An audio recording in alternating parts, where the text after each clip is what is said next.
There is a question that quietly emerges somewhere in the fifth decade, often unspoken but persistently present. Is my body still capable of changing after years of focusing on career, family, and the demands of daily life? Many men and women over 50 begin to notice that the rules have shifted. What once worked effortlessly now requires deliberate attention. Muscle seems more difficult to maintain. Energy fluctuates in unfamiliar patterns. And the nutritional approaches that once seemed reliable begin to produce different results. What if the problem is not your age, but rather that you are applying a younger person's metabolic logic to a body that now operates on completely different principles? There is a way of eating and moving that aligns with how your body actually functions after 50, not fighting the changes, but working with them. And it begins with understanding something that most discussions about muscle and metabolism completely overlook. You are listening to the Longevity Library, where we archive the wisdom of healthy aging. Building and preserving muscle mass after 50. A metabolic approach. Introduction. The ability to build and maintain muscle tissue becomes increasingly important after the age of 50. Muscle is not merely for movement and strength. It serves as a metabolic reservoir, a protector of joint health, and a key determinant of how well the body adapts to the natural physiological changes that accompany aging. Yet the approaches that worked in the 20s and 30s often prove less effective or even counterproductive in later decades. This document presents a comprehensive examination of how to build muscle while following a ketogenic lifestyle, with particular attention to the unique considerations for those over 50. The information synthesizes current understanding of macronutrient timing, protein quality, hormonal influences, and the often overlooked relationship between what we eat and how our bodies actually process those nutrients. Part 1. Understanding the foundation of muscle growth. The cellular mechanism of muscle building. At the most fundamental level, muscle growth occurs through a process called muscle protein synthesis. This is the biological mechanism by which cells generate new proteins, particularly the contractile elements within muscle fibers that produce force and movement. The rate of muscle protein synthesis is influenced by multiple factors, with nutrition and mechanical tension being the primary drivers. The key biochemical mediator that regulates this process is known as mTOR, mechanistic target of rapamycin. This protein complex functions as a master switch, sensing nutrient availability, energy status, and growth signals to determine whether the cell should enter a state of building or breaking down. When mTOR is activated, muscle protein synthesis increases. When it is suppressed, the balance shifts toward protein degradation. Amino acids, particularly leucine, serve as potent activators of mTOR. This explains why protein quality matters as much as protein quantity. Different protein sources contain varying amounts of leucine and other amino acids that signal the body to initiate muscle building. The role of insulin in muscle metabolism. Insulin has received considerable attention for its role in fat storage, but its relationship with muscle tissue is more nuanced. Insulin does facilitate glucose uptake into cells, but it also has important effects on protein metabolism. In muscle tissue, insulin helps suppress protein breakdown, creating a more favorable environment for net muscle gain. However, insulin also suppresses fat oxidation. When insulin is elevated, the body's ability to use stored fat for fuel diminishes. This creates a physiological tension for those seeking both muscle growth and fat loss, a common goal for individuals over 50 who want to improve body composition. This tension explains why nutrient timing becomes particularly relevant. By concentrating carbohydrate intake around exercise, it may be possible to harness insulin's beneficial effects on muscle while minimizing its interference with fat metabolism during the remainder of the day. Why muscle matters more after 50. Sarcopenia, the gradual loss of muscle mass and function associated with aging. begins as early as the 30s and accelerates after 50. This loss is not merely cosmetic. Muscle tissue plays critical roles in glucose regulation. Muscle is the primary site of glucose disposal after meals. More muscle mass means better blood sugar control and reduced diabetes risk. Fall prevention. Lower body strength directly correlates with balance and the ability to recover from near falls. Hip fractures in later years often mark the beginning of functional decline. Metabolic rate. Muscle tissue is metabolically active, meaning it requires energy even at rest. Preserving muscle helps maintain a healthier metabolic rate, making weight management more sustainable. Immune function and recovery. Adequate protein stores support immune cell production and tissue healing after illness or injury, both increasingly important with age. Part 2. Protein quality, quantity, and timing. Beyond total grams. The importance of protein source. The conventional approach to protein recommendations often focuses on achieving a certain number of grams per day, while total intake matters. Emerging understanding suggests that protein quality and source may be equally important, particularly for those over 50. Animal proteins differ from plant proteins in several important respects. They provide a complete amino acid profile, meaning they contain all essential amino acids in proportions that closely match human requirements. More significantly, animal tissues contain compounds not found in plants that appear to have specific benefits for muscle and overall health. These compounds include creatine, stored primarily in muscle tissue. Creatine helps regenerate ATP, the energy currency of cells during intense contractions. While the body can synthesize creatine, dietary sources exclusively from animal products contribute to muscle creatine stores. Carnitine. This compound shuttles long-chain fatty acids into the mitochondria for oxidation. It plays a role in both energy production and the metabolic flexibility that allows the body to switch between fuel sources. Carnosine. Found in muscle and brain tissue. Carnosine has antioxidant properties and helps buffer acid accumulation during intense exercise, potentially delaying fatigue. Vitamin B12. Essential for nerve function and red blood cell formation. B12 is naturally present only in animal foods. Deficiency becomes more common with age due to decreased absorption. Red meat and muscle growth. Among animal proteins, red meat offers particular advantages for those seeking to build muscle. The nutrient density of red meat extends beyond protein to include highly bioavailable forms of iron, zinc, and the compounds mentioned above. For women over 50, red meat may address the common underlying issue: subclinical anemia, iron deficiency. Even when not severe enough to cause frank anemia, can impair energy levels, exercise performance, and recovery. The heme iron in red meat is absorbed far more efficiently than the non-heme iron found in plants. Some individuals report improvements in body composition, reduced water retention, and better defined musculature after incorporating more red meat into their diets. While individual responses vary, the nutrient profile of red meat provides theoretical support for these observations. The organ meat dimension. Conventional thinking about animal protein tends to focus on muscle meats, steaks, chicken breasts, fish fillets. Yet traditional diets across cultures placed equal or greater emphasis on organ meats.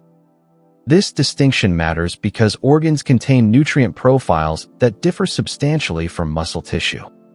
Liver, for example, provides concentrated B vitamins, including folate and B12. Preformed vitamin A in its most usable form, copper, crucial for iron metabolism and connective tissue formation. Coenzyme Q10, important for cellular energy production. Heart muscle offers high levels of CoQ10 and taurine. Kidney provides selenium and B vitamins. These nutrients support the metabolic processes underlying muscle growth and recovery. The quality of organ meats deserves particular attention. Animals raised on their natural diets, grass for cattle, for instance, develop healthier organs than those fed grain-based rations. Conventional liver from grain-fed animals may contain excessive fat and lower nutrient density, which can affect both palatability and nutritional value. Meal frequency and protein distribution. The common practice of consuming one large meal daily, while effective for some in the context of weight loss, presents challenges for muscle building. The body has limitations in how much protein it can utilize at a single sitting for muscle protein synthesis. Several factors influence this limitation. Amino acid transport receptors. These proteins, located in the intestinal wall, facilitate the movement of amino acids from the digestive tract into the bloodstream. They have finite capacity. The leucine threshold. Muscle protein synthesis responds to the presence of leucine in a dose-dependent manner up to a point, beyond which additional leucine provides no further stimulation. The refractory period. Following a peak of muscle protein synthesis, cells enter a period of reduced responsiveness to further amino acid stimulation. For these reasons, distributing protein intake across 2 to 3 meals appears more effective for supporting muscle growth than concentrating it in a single meal. This does not mean constant eating. The feeding window can remain restricted, with meals spaced within that window to provide repeated opportunities for protein synthesis stimulation. Protein needs for the active individual. For those engaging in regular resistance training, protein requirements exceed sedentary recommendations. The body needs additional amino acids not only to build new tissue, but also to repair the structural damage to muscle fibers that occurs during intense exercise. A practical approach involves adjusting intake based on activity level rather than adhering to a fixed gram per kilogram formula. On days involving heavy lifting or high-volume training, protein needs increase. On rest days or days of light activity, requirements decrease. This intuitive approach, eating more when active, less when sedentary, aligns with how humans have eaten throughout evolutionary history. Food availability naturally fluctuated with activity patterns. The body adapted to these rhythms. Modern approaches that prescribe identical intake every day may miss this fundamental biological reality. Part 3. Fat as fuel, the ketogenic context. Understanding fat adaptation. A ketogenic diet shifts the body's primary fuel source from glucose to fatty acids and their derivatives, ketones. This metabolic state, often called fat adaptation, involves numerous cellular adaptations that enhance the body's ability to access and oxidize fat stores. These adaptations include increased mitochondrial density. Cells produce more mitochondria, the organelles responsible for fat oxidation. Upregulation of fat transport proteins. More carriers become available to move fatty acids into cells and mitochondria. Enhanced enzyme activity. The enzymes involved in beta oxidation, the breakdown of fatty acids, become more efficient. Reduced reliance on glucose. Tissues that can use ketones, including the brain, begin to do so, sparing glucose for cells with absolute requirements. For muscle building, fat adaptation offers the advantage of stable energy levels throughout the day. Blood glucose and insulin remain relatively constant, avoiding the swings that can trigger hunger, energy crashes, and inflammation. The limits of dietary fat. A common misconception holds that because a ketogenic diet is high in fat, consuming large amounts of added fat through fat bombs, bulletproof coffee, or oil-based dressings is beneficial or necessary. This oversimplification overlooks the body's finite capacity to process fat. Fat absorption is highly efficient, with approximately 95% of ingested fat entering the circulation.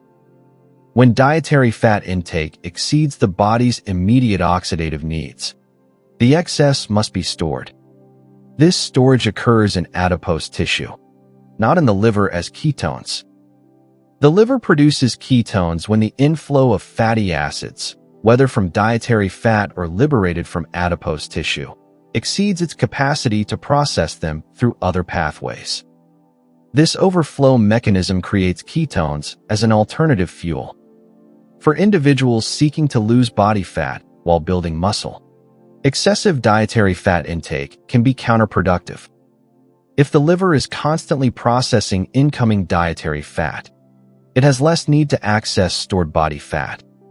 The goal shifts from simply being in ketosis to creating conditions that favor the liberation and oxidation of stored fat. This explains why fat bombs and similar high-fat additions may undermine fat loss efforts. They provide fuel that the body can use directly, reducing the stimulus to tap into adipose stores. The metabolic traffic analogy, a useful way to conceptualize fat metabolism, involves thinking of the liver as a processing center with limited capacity. Fatty acids arrive from two sources: the diet and adipose tissue. The liver can only handle so much incoming traffic at once. When dietary fat intake is high, the traffic from the gut occupies much of the liver's processing capacity. Less room remains for fatty acids arriving from fat cells. Consequently, those fatty acids remain stored rather than being oxidized. When dietary fat is moderate, the liver has available capacity to process fatty acids liberated from adipose tissue. This creates the conditions for net fat loss while still maintaining ketone production for brain fuel. Fat digestion and meal timing. The digestion and metabolism of fat follows a different time course than that of protein or carbohydrate. Fats require more time for gastric emptying and intestinal absorption. Once absorbed, they enter the lymphatic system before reaching the bloodstream, further delaying their availability. This delayed time course has implications for meal timing around exercise. Fat consumed before a workout will not be available as immediate fuel during that session. Its energy will become available hours later, potentially during recovery or the subsequent resting period. For individuals who train in a fasted state, this timing can be advantageous. The body relies on stored fuel during the workout, then receives dietary fat afterward to support recovery without interfering with the metabolic signals generated by exercise. Part 4. Carbohydrates, strategic use for muscle support.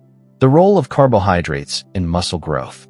While a ketogenic diet minimizes carbohydrate intake, completely eliminating carbohydrates may not be optimal for those seeking to maximize muscle growth. Carbohydrates serve several functions relevant to muscle building. Glycogen replenishment. Muscle glycogen stores become depleted during intense training. Replenishing these stores supports subsequent performance. Insulin-mediated protein sparing. The insulin released in response to carbohydrate intake helps suppress protein breakdown, shifting the balance toward net protein gain. Exercise performance. For high-intensity efforts, particularly those involving heavy lifting or high volume, carbohydrate availability can influence how much work can be performed. Cortisol modulation. Intense exercise elevates cortisol, a catabolic hormone. Carbohydrate intake post-exercise may help normalize cortisol levels more rapidly. The post-exercise window. Exercise creates a unique metabolic state that alters how the body handles nutrients. During and immediately after intense training, muscle cells become more responsive to insulin and more permeable to glucose, independent of insulin's usual signaling mechanisms. This phenomenon, sometimes called insulin-independent glucose uptake, occurs because muscle contractions themselves trigger the translocation of glucose transporters to the cell membrane. These transporters, known as GLUT4, allow glucose to enter muscle cells without requiring the same level of insulin signal that would be needed at rest. The practical implication is that carbohydrates consumed during or immediately after exercise are preferentially directed to muscle glycogen synthesis rather than to fat storage. This temporary metabolic privilege creates an opportunity to replenish glycogen without the same lipogenic effect that carbohydrates might have at other times. For individuals following a ketogenic diet, this window allows strategic carbohydrate intake that supports muscle growth and recovery without disrupting overall fat adaptation. The carbohydrates are used to refuel muscle tissue, not to elevate blood glucose systemically. Practical carbohydrate strategies. Several approaches can provide the benefits of post-exercise carbohydrates while maintaining ketosis. Intra-workout nutrition. Consuming small amounts of easily digestible carbohydrates during training sessions provides fuel for the workout itself and initiates the recovery process immediately. Post-workout, whole food sources. Berries, which are relatively low in sugar compared to other fruits, offer carbohydrates along with antioxidants that may support recovery. Dried fruits like figs or apricots provide concentrated carbohydrate in small volumes. Meal-based carbohydrates. Including some carbohydrate-containing foods in the meal following training allows the body to direct those nutrients toward glycogen replenishment. The key principle involves timing, concentrating carbohydrate intake around exercise rather than spreading it throughout the day. This approach harnesses the metabolic window while minimizing the impact on overall ketosis. Individual variation in carbohydrate tolerance. Not everyone responds identically to carbohydrates, even when timed strategically. Factors influencing individual response include training intensity and volume. Higher training demands create greater glycogen depletion and more metabolic capacity to handle incoming carbohydrates. Degree of fat adaptation. Well-adapted individuals may require less carbohydrate to support performance, as their muscles have become more efficient at using fat for fuel. Insulin sensitivity. Those with better insulin sensitivity can handle carbohydrates more effectively than those with insulin resistance. Age-related changes. Insulin sensitivity naturally declines with age, making carbohydrate tolerance more variable in the over 50 population. This variation supports an individualized approach rather than a rigid prescription. Some individuals may benefit from small amounts of carbohydrates around training. Others may find they perform and recover optimally without them. Part 5. Training considerations for the over 50 population. Frequency versus intensity. The conventional approach to resistance training often emphasizes high intensity, lifting as heavy as possible with lower frequency, allowing extended recovery between sessions. For the over 50 population, this paradigm may need adjustment. Recovery capacity changes with age.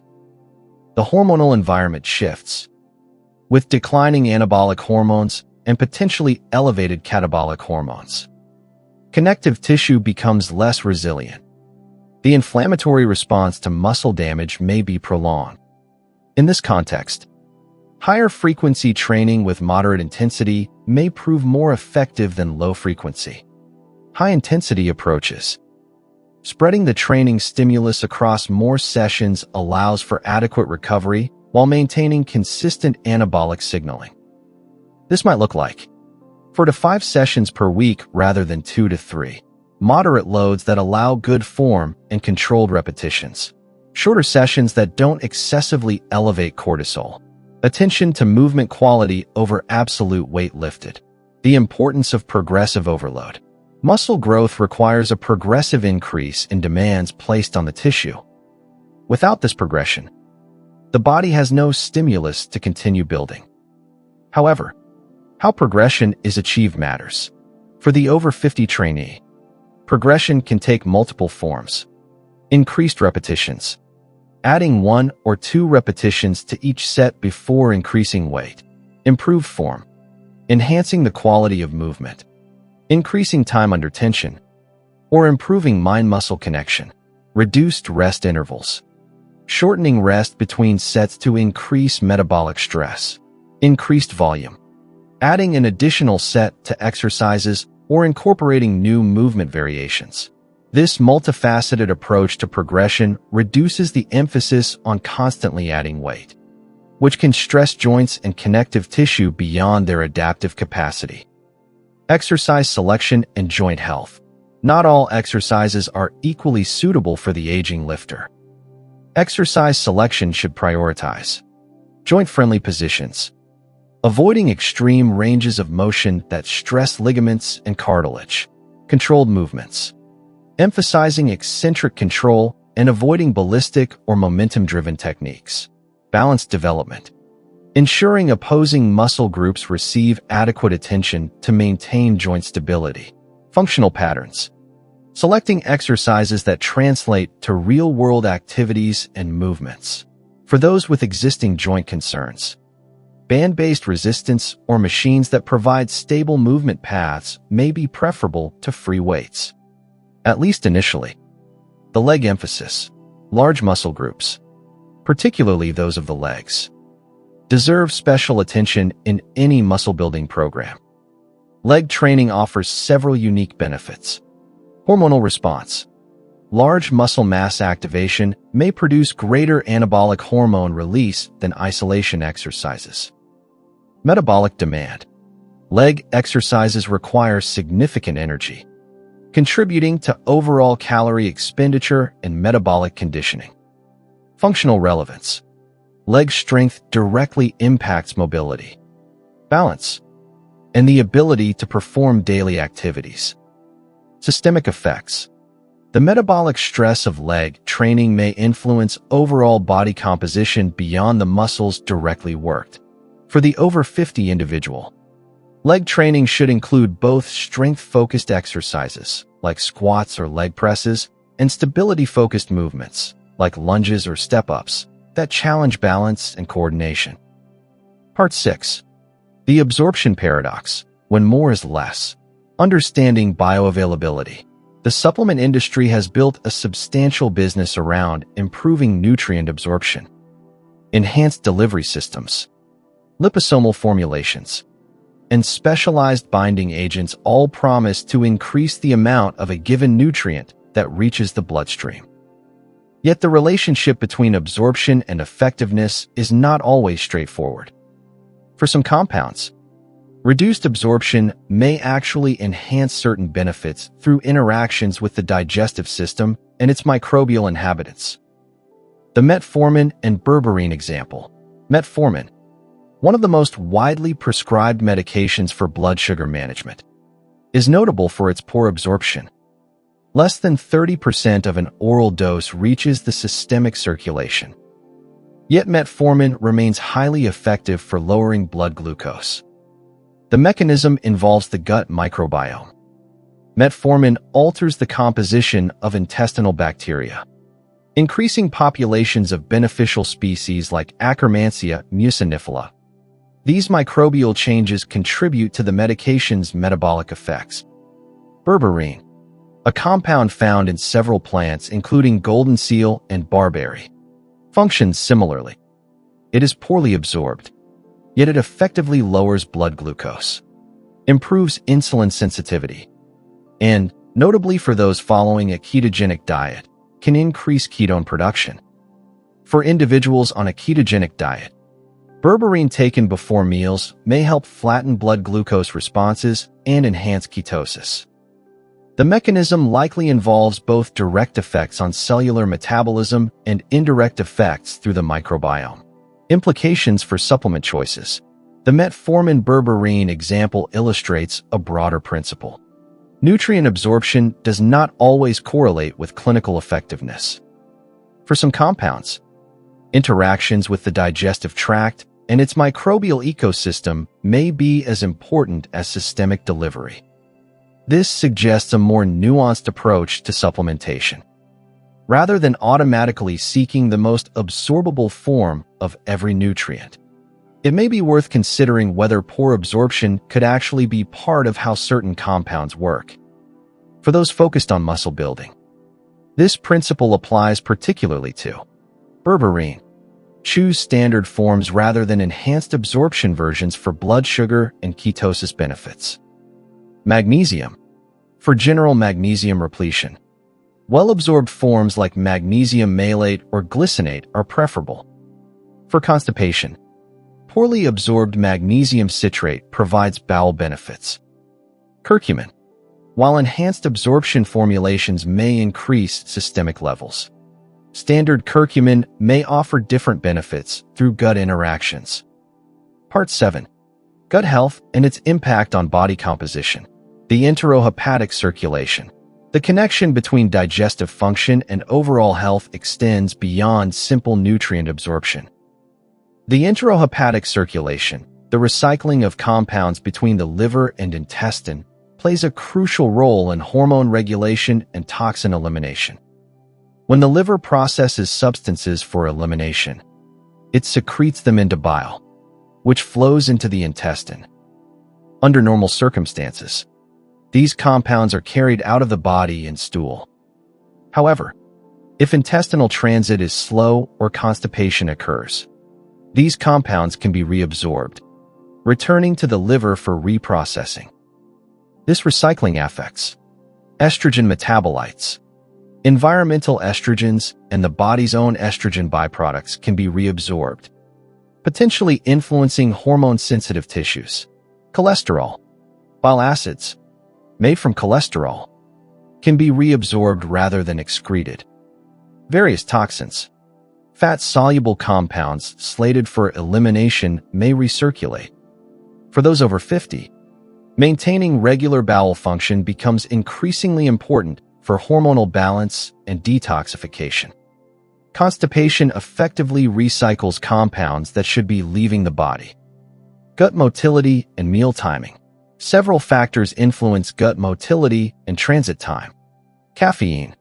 For many individuals, caffeine stimulates bowel movements, which may be one reason coffee drinkers often report regularity. Magnesium. As mentioned, poorly absorbed magnesium forms draw water into the colon, promoting movement. Fiber. Both soluble and insoluble fibers affect stool bulk and transit time. Meal timing. Regular meal patterns help entrain digestive rhythms. For those practicing intermittent fasting or time-restricted feeding, maintaining adequate hydration and paying attention to bowel function becomes particularly important. The reduced eating frequency can slow transit in some individuals. The microbiome and metabolism. The gut microbiome influences metabolism through multiple mechanisms. Short-chain fatty acid production. Bacterial fermentation of fiber produces compounds that influence insulin sensitivity and energy regulation. Bile acid modification. Gut bacteria alter bile acids, which then function as signaling molecules affecting metabolism. Inflammatory signaling. The microbiome composition influences intestinal permeability and systemic inflammation. Nutrient extraction. Different bacterial profiles extract different amounts of energy from the same food. For muscle building, a healthy microbiome supports efficient nutrient utilization and appropriate inflammatory responses to training. Chronic inflammation impairs recovery and can shift the balance toward muscle breakdown. Part 8. Practical implementation for the over 50 individual. Sample daily structure. While individual needs vary, a general template for muscle building on a ketogenic diet might look like: morning, training days. Training session in a fasted or nearly fasted state. Small amount of caffeine before training if desired. Intra-workout carbohydrates if training volume is high. Post-training meal, 11 a.m. to 1 p.m. Protein source, potentially including red meat. Vegetables for micronutrients and fiber. Optional carbohydrate-containing foods if timing allows. Higher fat content acceptable at this meal. Afternoon meal, 3 p.m. to 5 p.m. Protein source, possibly eggs or fish. Lower fat than morning meal. Emphasis on nutrient density. Evening meal, 6 p.m. to 8 p.m. Protein source, vegetables. Minimal added fat. Focus on satisfaction without overeating. Non-training days. 2 meals rather than 3. Lower overall food intake commensurate with reduced activity. Protein still prioritized, but total volume reduced. Adjusting for individual response. This template provides a starting point, not a rigid prescription. Individuals should adjust based on hunger signals. Eating when genuinely hungry, not because the clock says it's time. Energy levels. Training performance and daily energy provide feedback on nutritional adequacy. Recovery. How quickly soreness resolves and strength returns between sessions. Body composition changes. Trends in weight. Measurements. And how clothes fit. Blood work. Objective markers of metabolic health when available. The role of mindfulness. The mental approach to eating matters as much as the physical choices. Mindful eating practices can improve the relationship with food and enhance the body's ability to use nutrients effectively. Simple mindfulness practices include pausing before meals, taking a few deep breaths before eating, shifting attention to the present moment, chewing thoroughly, noticing flavors and textures, eating slowly enough to register satiety signals, checking in during meals, pausing halfway through to assess hunger and fullness, eating without distraction, avoiding screens or reading while eating, focusing on the food. These practices become particularly valuable as hormonal signals of hunger and fullness may become blunted with age or chronic dieting. Reconnecting with internal cues supports intuitive eating that aligns with actual needs. The long view. Building muscle after 50 is not about quick transformations or dramatic changes. It is about consistent, sustainable practices that accumulate over time. The individual who trains regularly, eats adequate protein, and pays attention to recovery will see changes, not necessarily as rapid as in younger years, but meaningful and durable. The goal is not to replicate the physique of a 20-year-old, but to build a body that functions well, supports daily activities, and maintains resilience against the challenges of aging. Muscle built in the 50s and 60s provides a reserve that can buffer against the losses of later decades. Part 9. Common questions and clarifications. How much protein is enough? Rather than fixating on precise grams per kilogram. A more practical approach involves ensuring each meal contains a substantial protein source. For most individuals, this means 20 to 40 grams of protein per meal, depending on body size and activity level. Signs of adequate protein intake include satisfying hunger between meals, maintaining or building strength, recovering reasonably from training, stable energy throughout the day. If these markers are present, protein intake is likely sufficient regardless of whether it matches a calculated target. Can you build muscle without carbohydrates? Yes. Muscle can be built without dietary carbohydrates. The body can convert amino acids from protein into glucose through gluconeogenesis to meet any absolute glucose requirements. However, some individuals find that small, strategically timed carbohydrate amounts support better training performance and recovery. The decision to include carbohydrates should be based on individual response rather than dogma. If training performance suffers without them, a modest amount around workouts may be beneficial. If performance remains strong without them, no carbohydrates are required. What about plant-based protein sources? Plant proteins can support muscle building, but they differ from animal proteins in several important respects. Amino acid profiles. Most plant proteins are lower in one or more essential amino acids, particularly leucine, the primary signal for muscle protein synthesis. Amino acid ratios. Even when total essential amino acids are adequate, the ratios differ from human requirements. Non-protein components. Plants contain various compounds that can affect nutrient absorption and utilization. Micronutrient differences. Plant sources do not provide the same complement of carnitine, creatine, carnosine, and highly bioavailable minerals found in animal foods. For those choosing plant-based approaches, careful attention to protein combining and potentially higher total intake may be necessary to achieve similar muscle-building effects. Is fasted training appropriate after 50? Fasted training can be appropriate and even beneficial for those over 50, provided certain conditions are met. Fat adaptation. The body should be well adapted to using fat for fuel before attempting fasted training. Intensity management. Very high-intensity sessions may suffer without pre-exercise fuel. Moderate training proceeds well. Recovery attention. Post-training nutrition becomes particularly important after fasted sessions. Individual tolerance. Some individuals feel weak or lightheaded training fasted. This should be respected.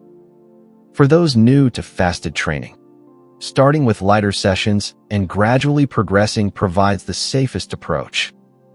How does menopause affect muscle building? The hormonal changes of menopause influence muscle metabolism in several ways. Reduced estrogen. Estrogen has protective effects on muscle and may influence the muscle's response to training. Changes in body composition. The tendency toward increased central fat storage can affect metabolic health and training response. Altered recovery. Some women find recovery takes longer post-menopause. Sleep disruption. Poor sleep impairs recovery and hormone regulation. These factors support paying even greater attention to protein intake, training consistency, and recovery practices during and after the menopausal transition. Part 10. Integrating the principles. The big picture. Building muscle after 50 on a ketogenic diet involves coordinating multiple factors. Adequate protein from quality sources, distributed across meals. Strategic fat intake that supports ketosis without providing excess fuel. Timed carbohydrates around training when beneficial. Consistent resistance training with appropriate frequency and progression. Attention to gut health and regular elimination. Mindful eating practices that honor hunger and fullness. Recovery awareness that respects age-related changes in healing capacity. No single factor determines success. The integration of these elements creates the conditions for muscle growth even as the body's natural anabolic potential declines with age. Avoiding common pitfalls. Several mistakes commonly undermine muscle-building efforts in this population. Undereating protein. Skimping on protein to stay within arbitrary macro targets. Overeating fat. Consuming excessive added fats that displace protein and provide unnecessary calories. Inconsistent training. Erratic attendance at the gym that never provides sustained stimulus. Ignoring recovery. Training hard but not allowing adequate rest between sessions.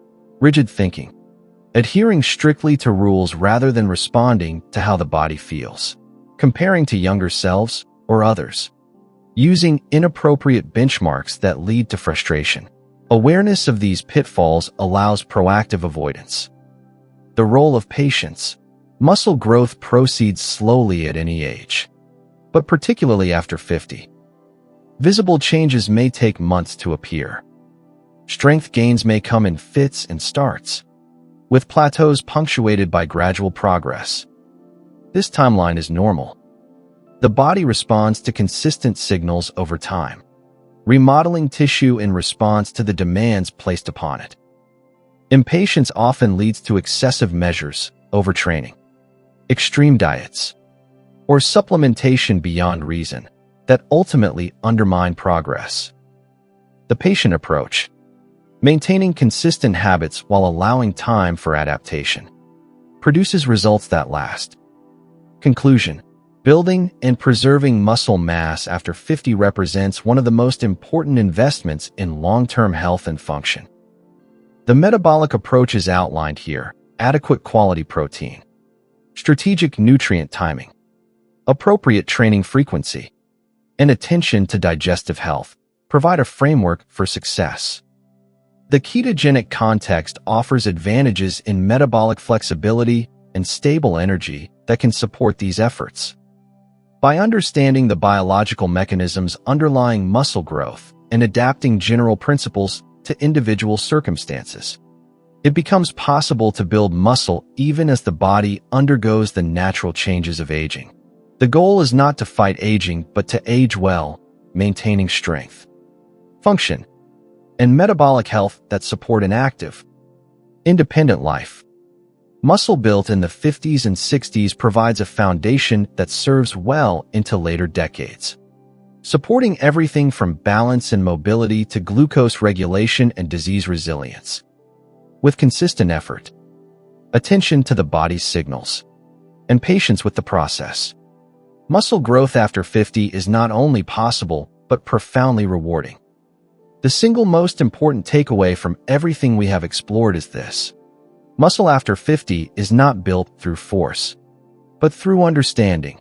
Understanding how your body processes protein, how it handles fuel, how it responds to movement, and how it communicates its needs through signals we have forgotten how to read. The body you inhabit at 50, 60, or 70 is not a diminished version of your younger self.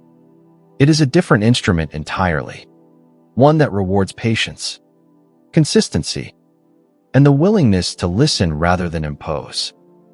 If these ideas have sparked something, a question, a recognition, a possibility, we would welcome your thoughts in the comments. And if the library contains wisdom you wish to carry with you, we invite you to explore other recordings and subscribe so that new knowledge finds its way to you. This is the Longevity Library. Listen, learn, and live longer.